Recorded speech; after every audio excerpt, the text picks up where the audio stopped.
Buenos días, alumnos. Bueno, el día de hoy vamos a dar continuidad al desarrollo de la materia. Vamos a continuar la unidad número 4, donde vamos a hablar de dominio, del concepto, dominio imperfecto, dominio fiduciario, dominio revocable, dominio desmembrado. También vamos a hablar de los regímenes especiales que afectan al dominio, donde encontramos al bien de familia, el régimen de tierras fiscales, a la expropiación. Bueno, en cuanto al derecho real de dominio, es el derecho que mayor cantidad de facultades otorga al titular sobre la cosa.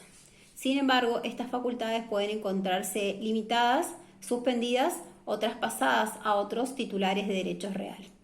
Cuando esos derechos reales constituidos sobre la cosa, derecho real sobre cosa ajena en el caso del dominio desmembrado, se extinguen o en su caso vuelve la titularidad al propietario, por ejemplo en el dominio revocable o fiduciario, el titular dominial las recupera. Por ello se habla del principio de elasticidad del dominio.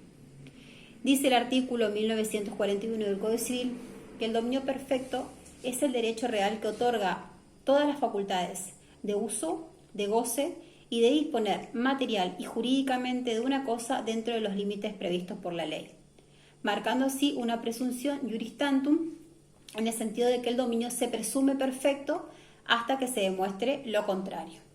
Por el contrario, es imperfecto si está sometido a condición o plazos resolutorios o si la cosa está grabada con cargas reales.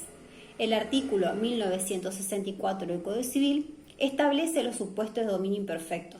Encontramos el dominio imperfecto revocable, el fiduciario y el desmembrado. Bueno, el dominio revocable se rige por los artículos del capítulo 3º, título 3º del libro 4 del Código Civil, el fiduciario por las normas previstas en el capítulo 31, título 4 del libro 3º y el desmembrado queda sujeto al régimen respectivo de la carga real que lo grava. Bueno, en cuanto al dominio revocable, el artículo 2663 nos dice que dominio revocable es el que ha sido transmitido en virtud de un título revocable a voluntad del que lo ha transmitido, o cuando el actual propietario puede ser privado de la propiedad por una causa proveniente de su título. El artículo 1965 caracteriza el dominio revocable como aquel sometido a plazo o condición resolutoria, a cuyo cumplimiento el dueño debe restituir la cosa a quien la transmitió. La condición o el plazo pueden ser impuestos por la ley, por la ley o por voluntad expresa. En cuanto a las cláusulas expresas, como dijimos, son aquellas que constan en el título de adquisición del dominio, quedan incluidas en esta categoría el pacto comisorio, el pacto de retroventa, el pacto de venta, pacto de preferencia, la reversión de las donaciones, supernacencia de hijos, inejecución de los cargos cuando así se hubiera pactado. Bueno, en cuanto al dominio fiduciario, es aquel que se adquiere a través de un fideicomiso constituido por un contrato o por testamento, destinado a existir hasta la extinción del fideicomiso para entregar la cosa a quien corresponda, según las disposiciones del contrato constituido, del testamento o la ley. Así lo establece el artículo 1701 del Código Civil.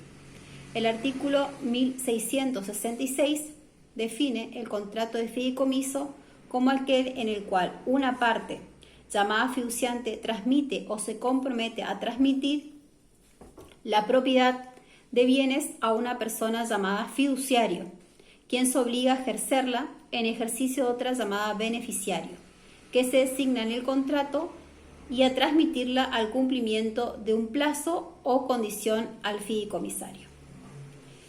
Se le aplica al dominio fiduciario las normas generales de los derechos reales y en especial la del dominio. El titular tiene todas las facultades de un dueño perfecto, mientras que los actos jurídicos que realiza se rigen conforme o se ajustan a los fines del fideicomiso y las disposiciones contractuales establecidas por las partes. El objeto del fideicomiso pueden ser bienes que se encuentran en el comercio, inclusive las universalidades. Sin embargo, no pueden ser objeto las herencias futuras. El plazo máximo de fideicomiso es de 30 años, pero en el supuesto de beneficiarios incapaces o con capacidad restringida, dura hasta el cese de la incapacidad o la restricción de la incapacidad o su muerte. El contrato de fideicomiso debe ser inscrito en el registro público correspondiente, puede ser celebrado por instrumento privado o por escritura pública, salvo cuando se trate de bienes cuya transmisión es por escritura pública.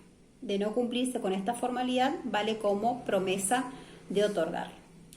Las personas involucradas en un contrato de fideicomiso son el fiduciante, que es el titular dominial de la cosa que se somete al fideicomiso, el fiduciario, quien recibe la propiedad fiduciaria y debe administrar los bienes, pasando a ser su titular.